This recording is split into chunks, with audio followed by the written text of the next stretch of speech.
Kesarah yawned, stretching out upon the bed like some sort of cat as she moaned and writhed within the sheets. Opening her eyes, she looked over the chrono curiously.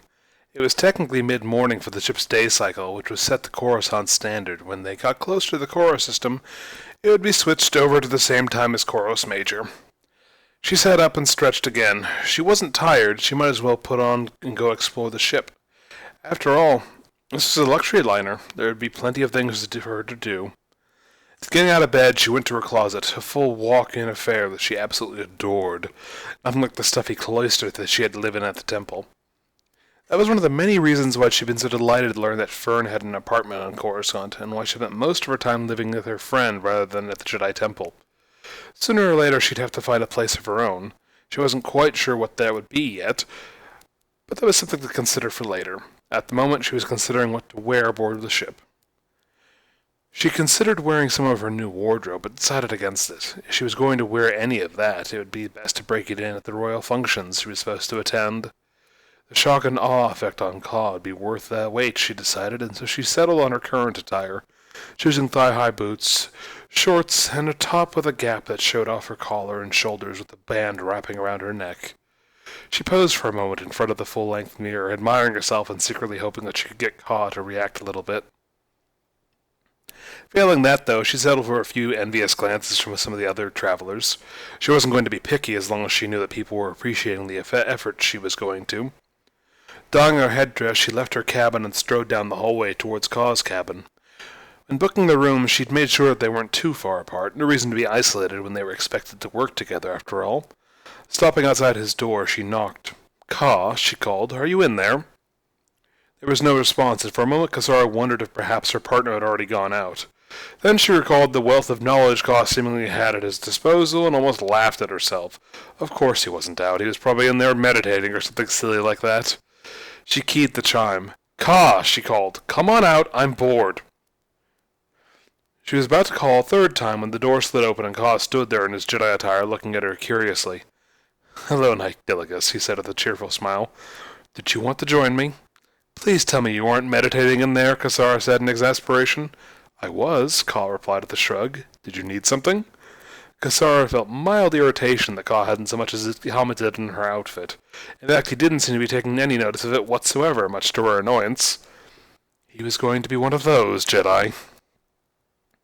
"I haven't had breakfast yet," she said curtly. "Get dressed and let's go eat."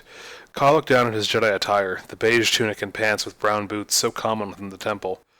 "What's wrong with these?" he asked. "They're not dirty." "Do you want everyone to know we're Jedi?" Kesarah asked. "That takes all the fun out of it." She turned him around and pushed him inside his cabin. "Now go change into something that doesn't scream Jedi, and then let's get food." As Ka changed into a simple tunic and pants, a very un-Jedi tunic and pants, he couldn't help but smile a little at Knight Diligus. She was interesting, he decided, and he liked that. She wore her emotions on the surface rather than try and keep them buried, and he could appreciate that. After all, his own parents had taught he and his brothers to embrace their emotions rather than try and suppress them. It wasn't the typical Jedi method, but Ka didn't see anything wrong with it. Honestly, it made sense when you considered that both of his parents were Jedi. Were they supposed to raise their children without any love or compassion? That just seemed silly to him. When he returned to the door, he found Knight Diligus waiting again, looking decidedly impatient as she gave him a patronizing glance. "Took you long enough. Let's go. I'm starving." Ka followed her as she spun on her heel and strode down the passageway, her braintails swaying back and forth elegantly. Breakfast was an elaborate affair, far richer and more expensive than Ka was used to. He enjoyed it, though, and happily dined with Knight Diligus, who had once ate her fill and remarked on how she must maintain her lithe figure. "I'm sure you don't have anything to worry about," Ka said with a smile. "You obviously keep yourself in excellent shape." Knight Diligus smirked at him, leaning forwards as she spoke. "You think so?" "It's obvious," Ka said. "You take very good care of your body, and you could easily be a dancer." Knight Diligus's eyes lit up with excitement. "Who said I'm not?" "You dance?" Ka asked curiously, seeing the excitement coming from her as he inquired. She nodded. "Yep." She held up a finger. "Tell you what, when we get to Empress Teta, you get the first dance, just 'cause you're being such a sweetheart." Ka smiled. "I'd like that, Knight Diligus." "Kesarah," she replied. "Just Kesarah, all right. We're supposed to be partners. You don't need to be so formal all the time." "Oh," Ka said with a sheepish smile. "All right, Kesarah.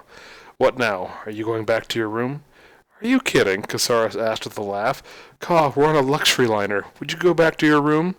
Well, I wouldn't mind having the time to meditate or study. It would be pretty fascinating to explore the ship. Kesarah rolled her eyes in exasperation. You're so boring. Don't be a dummy. This place has so much to offer.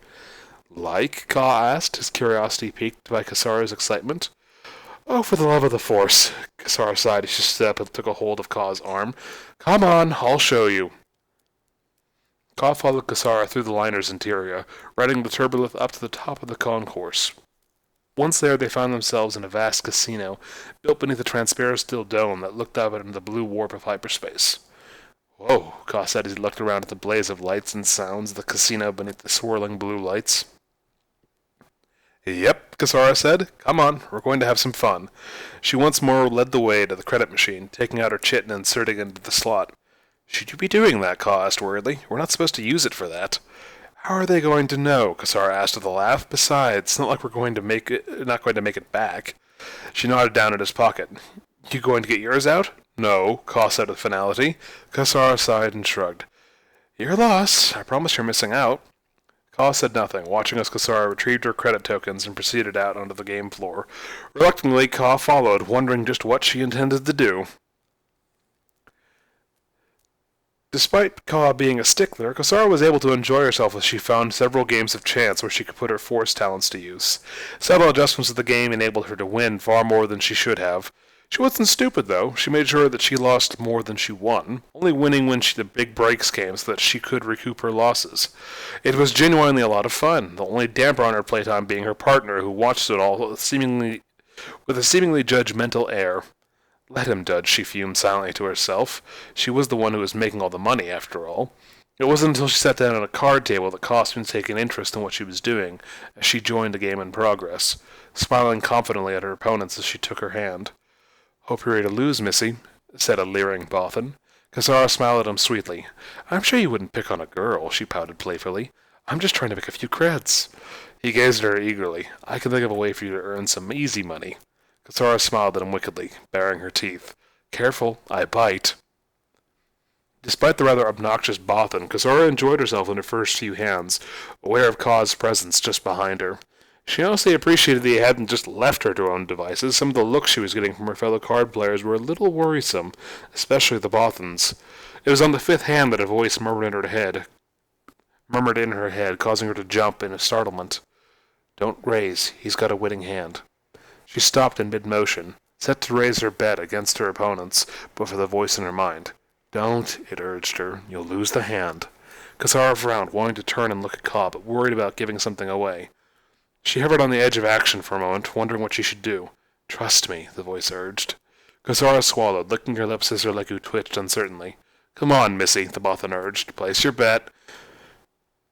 Kesarah withdrew her hand, smiling sweetly. I'll match and hold. A round later, the Bothan raked in the pot, and Kesarah watched as he took in the credits she had wagered and those of the other players. If she had committed herself to that wager, she'd have lost a sizable amount of the day's winnings. Now, though, she wanted to get the credits that the Bothan had just won, and wipe that smirk off his furry face. Don't worry, the voice said. I'll keep an eye on him. You just play. Kesarah felt a thrill of excitement at what was going on. She recognized Ka's voice, of course, but she'd never experienced anything like this. It all at once felt like a violation of her privacy, but also like some sort of supreme intimacy. I'm sorry, Ka's voice murmured gently. I'll stumble once you're done with the game. I just don't want you losing all your creds to a hustler. Kesarah snorted, smiling with renewed confidence. Who said she was going to lose? Especially if Ka was here to help her, since he could apparently not only read her opponents better than she could, but also communicate to her what they were intending. Between her card playing and his communication, she would be unstoppable. Several hard-fought hands later, she walked away victorious, having nearly doubled her money bet at the casino. She smirked at Ka. You should have let me use your chit as well. And risk you losing all of our money? Ka asked with a smirk of his own. No thanks. Why didn't you tell me you were a telepath? She asked with a nudge. I would have gone to the cards sooner. You don't care at all that you could lose your entire chit and then have to explain to Master Cephas that you burned through 8,000 credits before we even got to the Koro system, do you? Kesarah winked at him, giggling as she cashed in her credit tokens. I've got you watching my back, Ka. I obviously don't have to worry. We do this again tomorrow? Ka scowled at her for a moment before a smile played across his features. On one condition. Kesarah frowned, her liquid flicking back and forth. What? You meditate with me this afternoon, Ka said with a wicked smirk. Kesarah sighed, rolling her eyes and head both. Fine, as long as you're going to help me win again, I can't complain. You've got a deal. Despite her exasperated tone, she found herself sharing his grin. Maybe this mission wouldn't be so bad after all. Over the next few days of travel, the pair repeated their routine over and over again. In the morning they ate breakfast, then they went to the casino and played their little game. Kesarah was called out as a cheater on more than one occasion, but no one could prove anything to her, and she simply would change tables, where she and Ka would begin again. After that, they had to meditate, then spar with their sabers, which Kesarah realized with delight were about on par in terms of skill, and finally dinner. Passing the trip in this manner, they had soon increased the 16,000 credits they had been granted between them, enough to pay back the wardrobe and cruise line purchases. If that wasn't the mark of a successful trip, Kesarah didn't know what was.